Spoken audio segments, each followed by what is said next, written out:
Hello everyone, welcome to Sai Ram Sampathirao educations.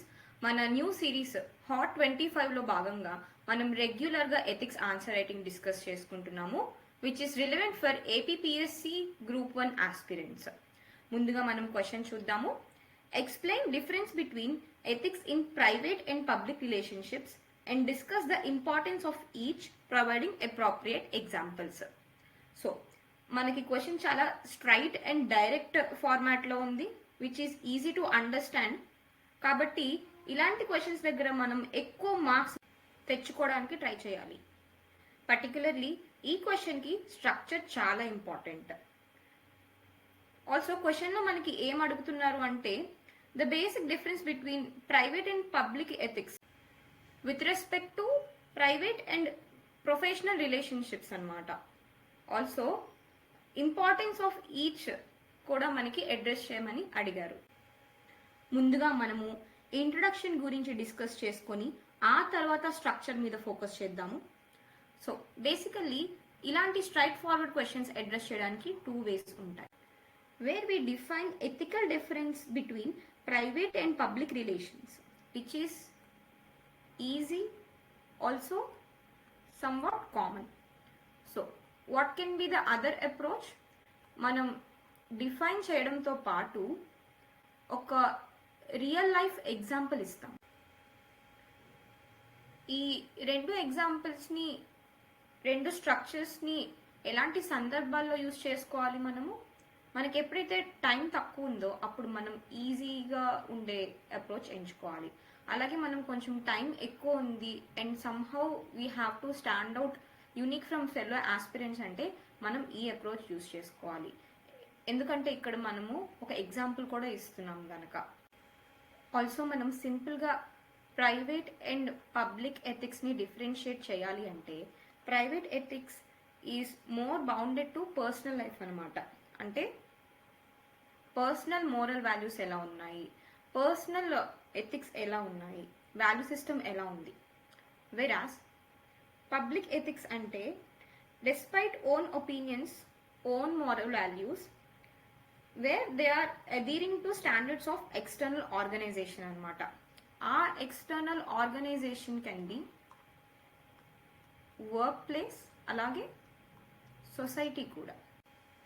So ఇక్కడ మనకి వెంటనే ఒక విషయం గుర్తుకు రావాలి.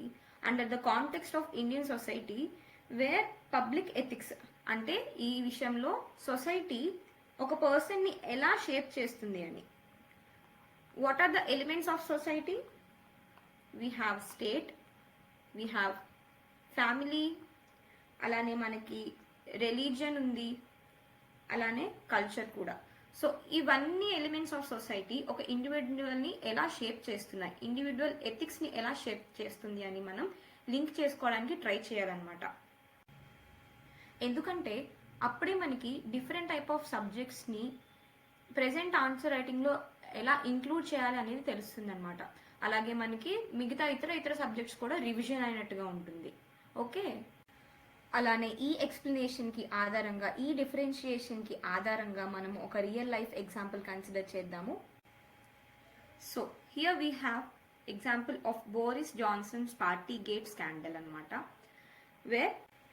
వేర్ బోరిస్ జాన్సన్ గారు ఫార్మర్ యూకేస్ ప్రైమ్ మినిస్టర్ అనమాట. అలాగే ఇక్కడ మనం వర్డ్ బ్రేక్ డౌన్ చేద్దాము. What is partygate and scandal? Partygate అనేది political scandal in UK about social gathering అనమాట. వేర్ స్కాండల్ అంటే ఏంటి? ఏదైనా యాక్షన్ కానీ ఈవెంట్ కానీ మోరల్గా కానీ లీగల్గా కానీ రాంగ్ ఉండడం అనమాట. వేర్ లార్జ్లీ పబ్లిక్ ఇంట్రెస్ట్కి ఎగెనిస్ట్గా ఉంటుంది. నో జాన్సన్ గారు డ్యూరింగ్ కోవిడ్-19 pandemic, that is in the year 2020 and 2021లో ఏం చేశారు అంటే తన పర్సనల్ ఇంట్రెస్ట్ కోసం పబ్లిక్ ఇంట్రెస్ట్ని బ్రీచ్ చేశారు. అంటే like he went to the social gatherings in UK అనమాట during the time of lockdown. Now this type of example shows the personal ethics with respect to public ethics. And ఇక్కడ మీరు గమనించినట్లయితే మనము word break down చేసాము, where it is very much important in answering as well as prelims exam also. In fact పేపర్లో word break down చేసి geography, science and technology, environment, even economics కూడా ఈజీగా solve చేయొచ్చు. Now coming to the part of body. Simply మనం body ఒక flow చార్ట్తో start చేయొచ్చు, where it is showing the relation between public and private. అలానే ఈ క్వశ్చన్లో బాడీని ఎలా అడ్రస్ చేయాలో తెలియాలి అంటే ముందుగా మనకి స్ట్రక్చర్ మీద ఐడియా ఉండాలి. మెజారిటీ ఆఫ్ ద స్టూడెంట్స్ ఏం చేస్తారు అంటే క్వశ్చన్లో ఫస్ట్ పార్ట్ ఏముంది, డిఫరెన్స్ పార్ట్ ఉందన్నమాట. అలాగే నెక్స్ట్ పార్ట్ ఏముంది, ఇంపార్టెన్స్ పార్ట్ ఉంది. క్వశ్చన్లో డిఫరెన్స్ పార్ట్ ఫస్ట్ ఉంది కదా అని చెప్పి బాడీలో they will start with the difference part అన్నమాట. ఈ డిఫరెన్స్ పార్ట్ని అడ్రస్ చేస్తూ స్టార్ట్ చేస్తారు. బట్ మనకేం తెలుసు, ఇక్కడ డిఫరెన్స్ కన్నా ఇంపార్టెంట్ పార్ట్కి ఎక్కువ మార్క్స్ వచ్చే అవకాశం ఉంది. కాబట్టి మనం ఏం చేస్తాము అంటే second part of the question first address చేయడానికి ట్రై చేస్తామన్నమాట, to fetch some extra marks. What I mean to say here is, ఇలాంటి చిన్న చిన్న ఎఫర్ట్స్ పెట్టడం వల్ల, గుర్తించడం వల్ల తెలియకుండానే మనకి మంచి మార్క్స్ వచ్చేస్తాయి అన్నమాట. So coming to the body part now, importance of private relations. చూసారు కదా, మనం సెకండ్ పార్ట్ ఆఫ్ ది క్వశ్చన్తో స్టార్ట్ చేసాము, ఇంపార్టెన్స్ ఆఫ్ ప్రైవేట్ రిలేషన్స్. అందులో ఫస్ట్ వచ్చేసి మనకి ఎమోషనల్ సపోర్ట్. మన ఇండియన్ ఫ్యామిలీస్లోని మీరు చూసుకుంటే గనక children are brought up with ethical dilemmas. For example, parents తన రియల్ లైఫ్ ఎగ్జాంపుల్స్తోని పిల్లల్ని ఒక ఎథికల్ డైనమాలో పెంచడం ఎక్కువ మనం చూస్తాము. ఫర్ ఎగ్జాంపుల్, చాలామంది పేరెంట్స్ అండ్ గ్రాండ్ పేరెంట్స్ ఏమంటారు అంటే, అరే చదువుకోండ్రా, మేము చదువుకోలేదు కాబట్టి ఈరోజు కూలి పనులకి వెళ్తున్నాము, రేపొద్దున మీకు ఈ పరిస్థితి రాకుండా ఉండాలంటే బాగా చదువుకోండ్రా అంటూ ఉంటారు. సో ఇలా ఒక ఎథికల్ డైలమాలోని మనల్ని, మేము ఇలా చేశాం కాబట్టి మీరు ఇలా చేయొద్దు, what is right and what is wrong అన్న థింగ్స్ మధ్య మనం పెరిగామన్నమాట. హవెవర్, కూలి పనులు చేయడం తప్పని నేను అనట్లేదు, కానీ పేరెంట్స్ విషయంలో అది ఒక hard working and less paying job కాబట్టి పిల్లలకి ఈ పని కాదు ఈ పని చేయండి అని చాలా సజెషన్స్ చేస్తూ ఉంటారు. అలానే మన పర్సనల్ ఎథిక్స్లో సెకండ్ పార్ట్ వచ్చేసి loyalty and trust. For example, మన ఫ్రెండ్స్ని మనం ఎంత నమ్ముతాము, అండ్ మన ఇండియన్ సొసైటీలో మ్యారేజ్ అనేది ఒక పెద్ద event for life long and it is a culture అనమాట. మీరు ఈ సినిమా చూసే ఉంటారు, పుష్ప 2లో శ్రీవల్లికి అండ్ పుష్పకి చాలా మంచి మ్యారిటల్ బాండ్ ఉంటుంది. డెస్పైట్ స్మగ్లింగ్ చేసినప్పటికీ కూడా there is a trust between both Srivalli and Pushpa. So అలాంటి లాయాలిటీ అండ్ ట్రస్ట్ మన ప్రైవేట్ రిలేషన్షిప్స్కి చాలా important. Okay, now coming to the third point, flexibility and ethical decision making. For example, despite of stringent society rules, మనకి బాగా నచ్చిన పర్సన్స్తో మనము చాలా emotionally attached అయి ఉంటాము. అలాగే ఏమైనా చిన్న చిన్న తప్పులు చేసినా వదిలేస్తూ ఉంటాం అనమాట. ఫర్ ఎగ్జాంపుల్, మనకి కిడ్స్, మన మదర్స్ ఏం చేస్తారు మన చైల్డ్హుడ్లో కానీ ఇప్పటికీ కానీ, డెస్పైట్ ఆఫ్ సొసైటల్ నార్మ్స్ మనం ఏమైనా చిన్న చిన్న తప్పులు చేస్తే క్షమించేస్తారు, which shows the flexibility in ethical decision making. ఓకేనా, మీరు మిగతా పాయింట్స్ని, ఇంపార్టెంట్ పాయింట్స్ని చదవడానికి ట్రై చేయండి. మనం more than enough content discuss చేసుకుంటున్నాం ఇక్కడ. Now coming to the another part, importance of public relations. What is the importance of professional ethics కూడా మనం ఇక్కడే డిస్కస్ చేసుకుంటాము. ఫస్ట్ పాయింట్ వచ్చేసి accountability and transparency, which is very much important with respect to professional ethics అనమాట. Accountability in simple టర్మ్స్లో మనం ఏమని చెప్పుకోవచ్చు, immense responsibility, అలాగే తెలుగులో మనము జవాబుదారీతనం అంటాం కదా అది. అలాగే ట్రాన్స్పరెన్సీ అంటే it is the clearness in public service delivery. For example, మనకి భరత్ అనే నేను సినిమా ఉంది, సో అక్కడ మనము ఈ పాయింట్స్ అన్ని ఆల్రెడీ చూసాము. Again all such qualities comes with the professional ethics కదా. So coming to the next point, impartiality and fairness.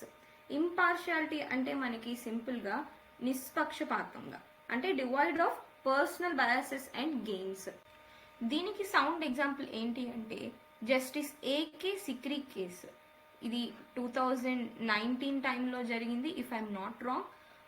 The story behind ఏంటి అంటే, actually there was a case related to appointment of Nageshwar Rao గారు as an interim CBI, which is followed by the removal of Alok Verma garu. So ఈ కేసులో AK Sikri was one of the bench members of the case అనమాట. At the same time Alok Verma గారు ఏం చేశారు అంటే ఈ కేసుకి అగైనిస్ట్ గా ఛాలెంజింగ్ చేశారు సుప్రీం కోర్ట్ ముందు. As a result of that AK Sikri recused himself.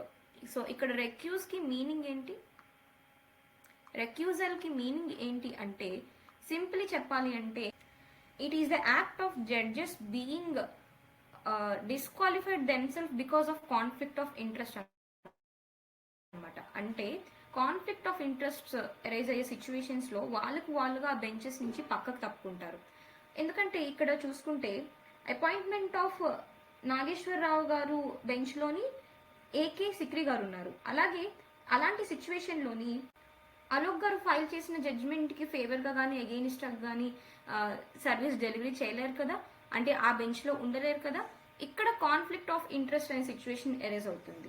So ఈ ఎగ్జాంపుల్ ద్వారా మనకి ఏం అర్థమవుతుంది అంటే జస్ట్ లైక్ ఏకే సిక్రీ గారు we should be maintaining impartiality and fairness in public delivery అనమాట. ఎందుకంటే మన వెనకాతల చాలా మంది ప్రజల లైఫ్ ఆధారపడి ఉంటుంది కాబట్టి we should be able to maintain impartiality and fairness. And అలానే ఇక్కడ కాన్ఫ్లిక్ట్ ఆఫ్ ఇంట్రెస్ట్ అంటే వేరే ఏం కాదు, it's just opposite of impartiality. అంటే పక్షపాతం చూపించడం, సర్వీస్ లో ఉంటూ మన ఫేవరబుల్ థింగ్స్ అండ్ యాక్సెప్ట్ చేయడం అనమాట, అదే కాన్ఫ్లిక్ట్ ఆఫ్ ఇంట్రెస్ట్. అలానే నెక్స్ట్ పాయింట్ కనుక మనం చూసుకుంటే upholding of rule of law అనమాట. ఈ పాయింట్ చూడగానే వెంటనే మనకి ఏ ఆర్టికల్ రూల్ ఆఫ్ లా గురించి చెప్తుందో గుర్తుకు రావాలి. సో మీరు 1 minute వీడియో పాజ్ చేసి ఆన్సర్ చేయడానికి ట్రై చేయండి. ఐ హోప్ మీరు ఆన్సర్ చేయడానికి ట్రై చేశారు అని. Anyways article 14 speaks about rule of law, that is equality before law and equal protection of loss. ఇక్కడ మనకి బెస్ట్ ఎగ్జాంపుల్, సౌండ్ ఎగ్జాంపుల్ ఏంటి, Nirbhaya case, where widespread protest జరిగాయి, legal reforms జరిగాయి, which is uplifting public ethics అనమాట. అలానే మనం second part of the question కనుక చూసుకుంటే we have the differences between ethics in private and public relations. మీరు ఇక్కడ గమనించినట్లయితే మనం డైరెక్ట్గా క్వశ్చన్లో మెన్షన్ చేసిన స్టేట్మెంటే సైడ్ హెడ్డింగ్గా పెట్టాము. సో దట్ ఇలా చేయడం వల్ల ఎగ్జామినర్కి మన డెప్త్ ఆఫ్ క్వశ్చన్ అండర్స్టాండింగ్ బాగా అర్థమవుతుంది. అలానే ఎగ్జామినర్కి టైం సేవ్ చేస్తుంది. ఆల్సో మీరు ఇక్కడ రెండో విషయం గమనించినట్లయితే డిఫరెన్సెస్ని మనము టేబుల్ ఫార్మాట్లో పెట్టుకున్నాము. సో దట్ మన ఆన్సర్ నీట్గా ఆర్గనైజ్డ్గా కనిపిస్తుంది అనమాట. Also try to add flow chart that shows similarity between both ethics. Like ఇలా మనము ఒక ఫ్లో చార్ట్ డ్రా చేసుకొని ఇట్ షోస్ ద సిమిలారిటీస్ కదా. సో ఇది పబ్లిక్ ఎథిక్స్, ఇది ప్రైవేట్ ఎథిక్స్. సో దీన్నే బ్యాలెన్సింగ్ ఆఫ్ లైఫ్ అంటారు అని చెప్పి, the balance between private ethics and professional ethics is the balancing of life అని చెప్పి కూడా మనం కన్క్లూడ్ చేయవచ్చు అనమాట. మనము ఇది just before కన్క్లూజన్లో just of the difference between both ethics గనక మనం పెడితే చూడడానికి చాలా బాగుంటుంది. Now coming to the difference between public relations and private relations.